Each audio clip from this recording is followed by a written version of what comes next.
Hello everyone, this is going to be the last Indie Monday review. There will still be indie reviews, but they will be less common. Monday videos will now be on Warzone, like meta updates or just general updates. So, without further ado, let's get into today's review. Today's review will be on Bloodroots, the Xbox indie game. It's an amazing game. So without further ado, let's just bang straight in. While I've never fantasised about being a woodsman or a murderous rampage against the gang who left him for dead, Bloodroots sure makes that specific scenario a bloody great time, with a well-written revenge story as its wrapper. Developer Papal Cult delivers a fast, furious and fun action game that consistently finds new ways to surprisingly take advantage of its simple setup. Bloodroots follows in its shoes of its Hotline Miami and Ape Out by presenting a seemingly straightforward premise. You, as Mr. Wolf, go through each level killing enemies with one hit while trying not to get killed yourself, also with one hit.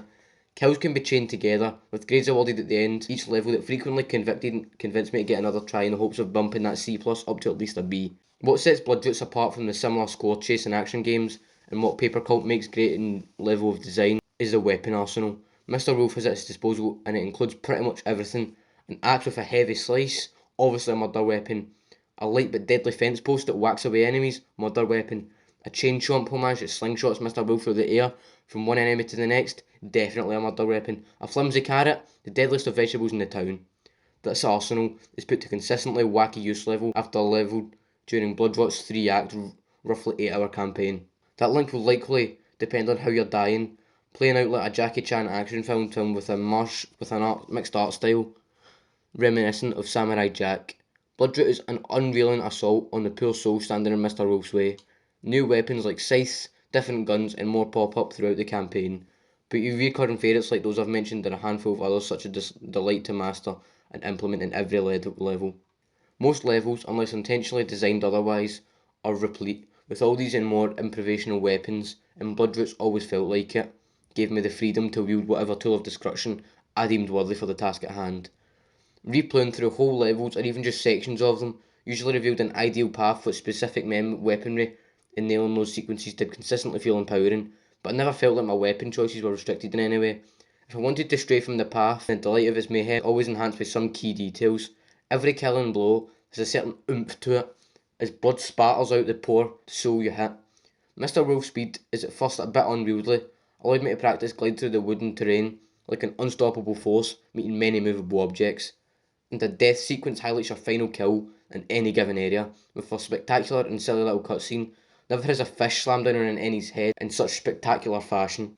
We're always complaining about indie games having rubbish names that needlessly put off potential players, and while Bloodroots is by no means the worst offender, we're still not really sure what it's supposed to mean, especially as it absolutely doesn't involve killer trees, where it does have though some of the most amusingly violent action we've seen in a long time, that works in the bloodiest Looney Tunes character never made. Bloodroots is a little difficult to pin down in terms of genre, but its top-down view and high difficulty is reminiscent of the underrated Ape. Bloodroots is a bit more varied in its action, with an enjoyable wide range of weapons to deploy, but ultimately, both you and your opponents are working under the same restraint. Just one hit from any weapon can kill you in a minute. Despite its cartoonish aspirations, Bloodroots has a surprisingly good script, with some strong visual storytelling.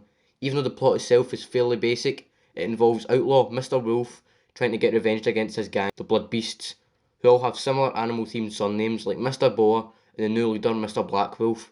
Mr. Blackwolf does not gain his leadership through democratic means, and so it's your goal to teach him, you and your ex-gang members, the error of their ways. Each of the Blood Beasts now run their own gang, which means your revenge list also has to include their underlings as well. When we say the game has a wide range of weapons, we really mean it. Canadian developer Paper Cult has really amused themselves no end by making almost everything in the game world a weapon, from the obvious axes and guns to root vegetables and freshly caught fish. There's everything from landmines and flamethrowers to snowballs and explosive barrels you can ride on, with each having their own unique characteristics. A successful kill ends up in an explosion of blood that would be absolutely horrifying if it was portrayed in any realistic manner, but as it is, you just end up chortling with sadistic glee and wondering how you can make the next kill, even the more over the top. Your fragility as a character is a concern, of course, but there's also the fact that by chaining kills together you can get a higher score and increase your grade at the end of the level, which quickly becomes an obsession. There's a great sense of freedom to all this, as you desperately rush around the levels using everything that's not tied down to bludgeon enemies. Before they get you in your sights, most weapons break after only one or two uses, so knowing where your next cudgel is coming from is always vitally important. Knowing how they work is also vital, as each weapon handles differently, from the different ranges of knives and stabbing weapons to things like the cannon that shoots out as a human cannonball. Although the mechanics are very simply, the speed at which Mr. Wolf moves is fast enough that there's a reasonable learning curve involved, so that you don't just end up running straight into everyone.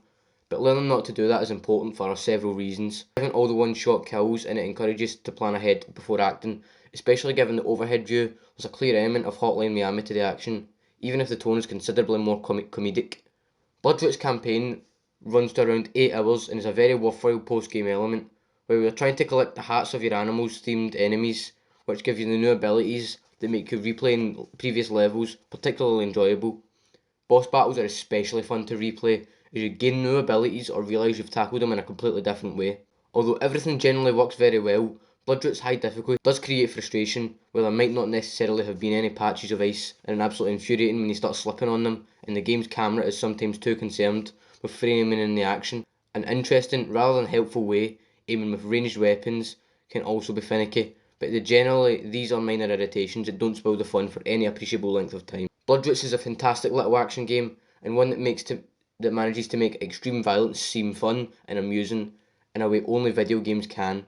Although there aren't any obvious inspirations from other games, it's also remarkably assured and original for an indie developer we've never heard before. Bloodroots is a bloody great and offers just the sort of cathartic damage you need in a year that's so far been filled with nothing but bad news and too few new games. So, with this score, I'm giving this a 10 out of 10. I absolutely love this game. So thank you for watching, guys, and I'll see you in the next one.